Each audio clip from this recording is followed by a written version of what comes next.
हा खुळखुळ आवाज कुरकुरीत गव्हाच्या चिवड्याचा आहे. चला पटकन गव्हाचा चिवडा करूया. पौष्टिक असा आणि सगळ्यांना आवडेल असा पण. याच्यासाठी काय केलं तर 2 दिवस गहू पाण्यात भिजत घातले.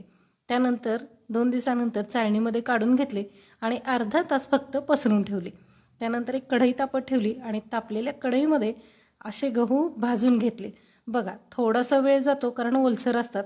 2 दिवस भिजवलेत तेवढा पाण्याचा अंश राहतो. फार उन्हात ठेवता येत नाही कारण उन्हात जर ठेवला की नाही तर तो कडक होतो. म्हणून चाळणीमध्ये किंवा फडक्यावर फक्त पसरून घ्यायचा आणि असा कढईमध्ये भाजायचा. आहा बघा रंग पण बदलला आणि कुरकुरीत पण दिसायला लागला. पौष्टिक तर होतोच, सगळ्यांना आवडतो पण. मग एकदा असे गहू आपले भाजून झाले की नाही की 2 ते 3 महिने आरामात डब्यामध्ये ठेवू शकता. आणि जेव्हा खायचं आहे की नाही त्यावेळेला मीठ घालायचं, तिखट घालायचं, कांदा, कोथिंबीर, टोमॅटो तुम्हाला जे काय आवडेल ते घालायचं